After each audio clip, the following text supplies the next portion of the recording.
शाम को 7 बजे लक्ष्मण ने गर्वित को कॉल किया और गर्वित के आदेशानुसार Laxman game on studios company से निकलकर ठीक 8 बजे छोटे राजमहल पहुंच गया था।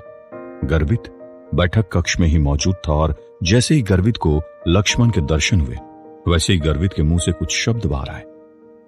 वो फाइल्स कहाँ हैं जो मैंने तुम्हें लाने को कहा था? लक्ष्मण ने जल्दी से फाइल्स का गुच्छा अपने बैग से निकाला और गर्वित को थमा दिया था। उन फाइल्स को अपने हाथ में थामते हुए गर्वित के हाथ कपकपा रहे थे।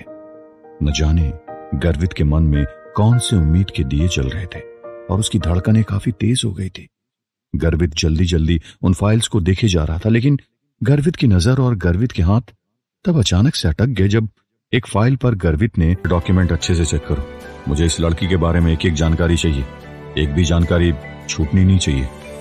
लक्ष्मण को 2 दिनों से गर्वित का बदलता हुआ मिजाज कुछ समझ नहीं आया था, लेकिन पूरी शिद्दत के साथ लक्ष्मण ने जी गर्वित साहब कहते हुए गर्वित के हाथ से वो फाइल ली और बैठक कक्ष से बाहर निकलने लगा था कि तभी अचानक से गर्वित के मुंह से कुछ शब्द बाहर आए। लक्ष्मण, 1 मिनट। इन शब्दों को सुनते ही लक्ष्मण के कदम एकाएक रुके और लक्ष्मण ने तुरंत पीछे मुड़कर गर्वित को देखा। मेरी सेक्रेटरी अर्पिता, वो प्रेग्नेंट है ना? अब उससे राज सिंधी कंपनी और गेम ऑन स्टूडियोज का काम एक साथ नहीं संभाला जाएगा। गेम ऑन स्टूडियोज के हेड HR को बोलकर इस लड़की को मेरी नई सेक्रेटरी बनाओ और मुझे ये लड़की हर हाल में गेम ऑन स्टूडियोज कंपनी में चाहिए, बस। इन शब्दों के साथ गर्वित ने लक्ष्मण को जाने के संकेत दे दिए थे। हैं? क्या गर्वित साहब को इस लड़की से प्यार हो गया है? पीछे ही पड़ गए उसके? है? मुझे क्या? मैं तो चला शर्मिली के पास। मन ही मन इन विचारों को संजोते हुए लक्ष्मण छोटे राजमहल से निकल गया था। दूसरी तरफ आशना का गेम ऑन स्टूडियोज कंपनी में इंटरव्यू काफी अच्छा गया था। इंटरव्यू देने के बाद आशना को लगा था कि कंपनी से जवाब आने में कम से कम 1 हफ्ते का समय तो लगेगा ही लगेगा। आशना ने सोचा भी नहीं था कि 2 दिन बाद ही उसे गेम ऑन स्टूडियोज से कॉल आ जाएगा। हेलो मिस आशना, मैं गेम ऑन स्टूडियोज कंपनी की HR मैनेजर बात कर रही हूँ। मुझे आपको ये बताने में काफी खुशी हो रही है कि आपकी जॉब पक्की हो गई है। जैसे ही आशना के कानों में ये शब्द पड़े वैसे ही आशना ने उत्सुकता से जल्दी से कहा, ओह, आपका बहुत बहुत शुक्रिया। You are welcome miss Aashna. HR manager सुनने में काफी अच्छी दिखाई पड़ रही थी और उसकी आवाज से ऐसा लग रहा था कि वो अपने काम में भी काफी निपुण होगी।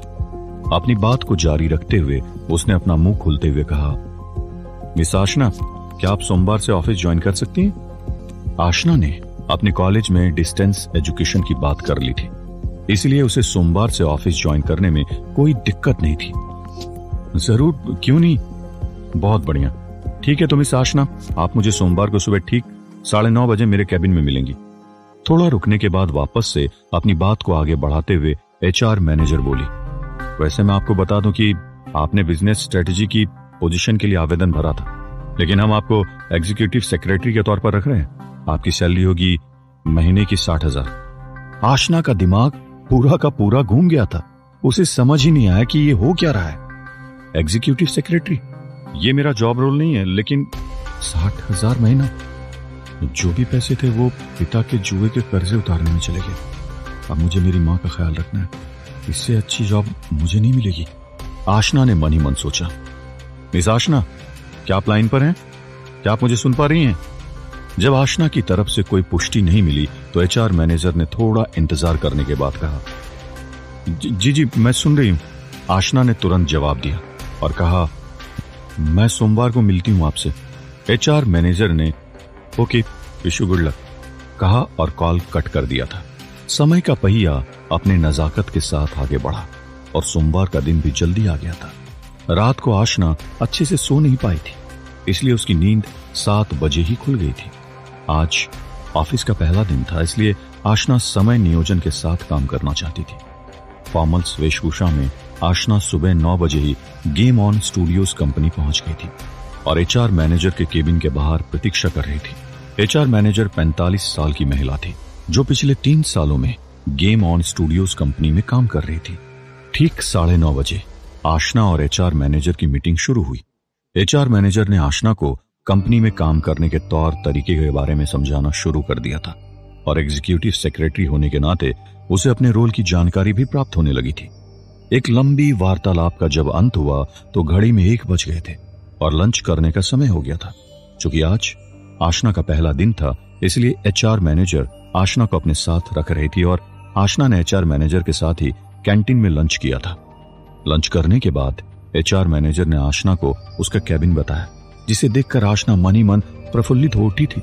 आशना को उसके कैबिन में छोड़कर एचआर मैनेजर वहां से चली गई थी। क्या मैं कोई सपना तो नहीं देख रही हूं ना? मेरा अपना कैबिन। वाह! पूरे कैबिन को अपनी आंखों से संजोने के बाद आशना के मन में ख्यालों के पुलाव बनते जा रहे थे। लेकिन ये ख्यालों के पुलाव जल्दी टूट गए जब उसकी डेस्क पर रखा फोन जोर जोर से बजने लगा था। जैसे ही आशना ने कॉल रिसीव किया, वैसे ही उसे सामने से एचआर मैनेजर की आवाज सुनाई दी। मिस आशना, चूंकि आप कंपनी के सीईओ की सेक्रेटरी हैं, इसलिए आपको उनके साथ काम करना होगा। सीईओ सर अभी एक मीटिंग में व्यस्त हैं। आप 1 घंटे बाद कॉफी लेकर उनके कैबिन में आ सकती हैं। वो आपको आज के काम की सारी जानकारी बताएंगे और आगे की दिनचर्या आपको खुद सेटल करनी होगी। इन शब्दों को सुनकर आशना ने ठीक है कहा और उसके बाद कॉल कट हो गया था। आशना ने जितना इस कंपनी के बारे में रिसर्च की थी, उसे यही पता था कि इस कंपनी के सीईओ राजीव अग्रवाल हैं। आशना को मालूम भी नहीं था कि आज उसके साथ क्या होने वाला था। ख्यालों की दुनिया में गोते लगाते हुए 1 घंटा कब बीत गया पता ही नहीं चला और आशना अपने हाथ में कॉफी का मग लेकर सीईओ के कैबिन के बाहर पहुंच गई थी। आशना ने 2 बार कैबिन के दरवाजे को खटखटाया, लेकिन अंदर से कोई भी आवाज बाहर नहीं आई। ऐसा लगा जैसे उस कैबिन के अंदर मौजूद इंसान अभी भी काफी बिजी है। 3 मिनट ऐसे ही बीत गए, लेकिन अभी तक आशना ने कैबिन से कोई आवाज आती हुई नहीं सुनी थी। अपनी हिम्मत को बरकरार रखते हुए और मन ही मन अपने आप को हौसला देते हुए आशना ने सीईओ के कैबिन का दरवाजा खोला और उसके कदम अंदर बढ़ गए थे। दरवाजा खोलते ही जैसे ही आशना अंदर बढ़ी, उसने देखा कि टेबल पर बहुत सारी फाइल्स पड़ी है और कुर्सी पर कोई भी नहीं बैठा है। आशना की नजर अब पूरे कमरे को किसी एक्सरे मशीन की तरह स्कैन कर रही थी। खिड़की के पास आशना ने एक इंसान को खड़ा देखा जो उसे काफी परिचित महसूस हो रहा था। भले ही आशना को उस इंसान की शक्ल नहीं दिख रही थी क्योंकि वो आशना के सामने अपनी पीठ दिखाते हुए खड़ा था, लेकिन आशना के मन में तरंगों के भाव आने लगे थे। उस इंसान का एक हाथ खिड़की पर जमा हुआ था, जिसमें उनकी उंगलियों ने सिगरेट का भार उठा रखा था, और उसके दूसरे हाथ में उसका फोन था जिस पर वो किसी से बात कर रहा था। अच्छा, ओ हाँ ठीक है ना, कोई दिक्कत नहीं। और अंत में चलो परसों शाम को मिलते हैं। उसकी आवाज में हल्का कठोरपन था। वैसे आवाज सामान्य ही थी, लेकिन बिल्कुल गर्वित की आवाज की तरह लग रही थी। आशना उस इंसान की पीठ को ही देखती रही। उसे कुछ भी समझ में नहीं आ रहा था कि आखिर ये सब हो क्या रहा है। उसे उस इंसान को पीछे से देखकर गर्वित की छवि का प्रभाव महसूस हो रहा था। गर्वित ने अपना हाथ ऊपर उठाते हुए सिगरेट का एक कश भरा।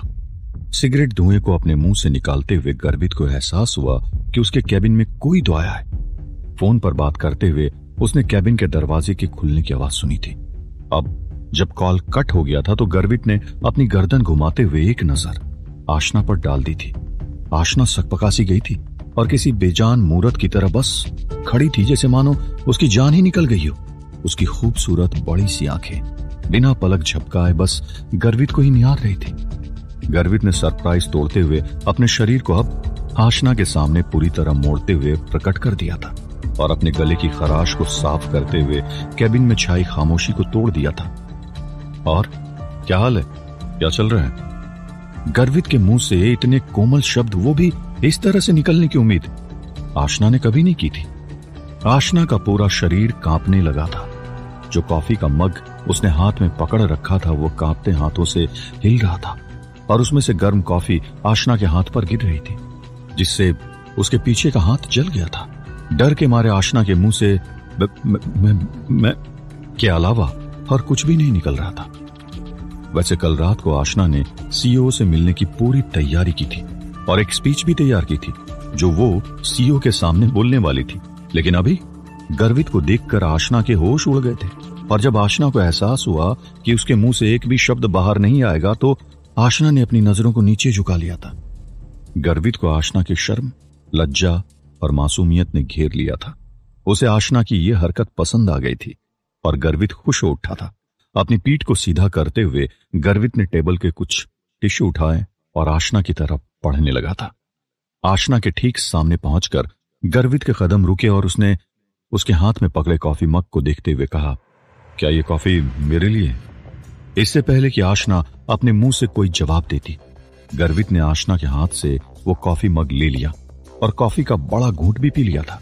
गर्वित ने अपना मुंह नीचे करते हुए आशना के बालों को देखा जो उसके चेहरे को छुपा रहे थे और तुरंत ही अपना मुंह खोलते हुए पूछा, क्या आज नौकरी का तुम्हारा पहला दिन है? जी हाँ। ये बोलते हुए जैसे ही आशना ने अपनी नजर ऊपर उठाई, गर्वित की आंखें आशना की आंखों में पूरी तरह से विलीन होते हुए दिख रही थी। आशना की बड़ी बड़ी आंखें, जिनका उभार बहुत ही खूबसूरत था, वो और भी ज्यादा आकर्षक हो गई थी। उसका चेहरा कोमलता और सुंदरता का प्रतीक था और गर्वित अपने चेहरे को आशना की आंखों में साफ देख सकता था। आशना के इस लुभावने अंदाज को देखकर गर्वित का दिल थम सा गया था। वो आशना को बोलना चाहता था कि वो इन टिश्यू से अपने हाथ पोंछ ले, लेकिन गर्वित के गले से शब्द बाहर ही नहीं निकल रहे थे। आशना की आंखें इस कदर अपना सौंदर्य बिखेर रही थी कि गर्वित न चाहते हुए भी उसकी आंखों में पूरी तरह से खो गया था। न चाहते हुए भी गर्वित ने जबरदस्ती अपनी नजरों को नीचे किया और आशना का हाथ पकड़ते हुए उस टिश्यू से उसका हाथ पोंछने लगा था। आशना की क्या प्रतिक्रिया होगी? क्या आशना अब इस कंपनी में काम करेगी? क्या गर्वित को जोरदार घाटा होने वाला था या फिर गर्वित की ये चाल उसे कामयाब बनाने वाली थी? जानने के लिए सुनिए ये प्यार नहीं आसान।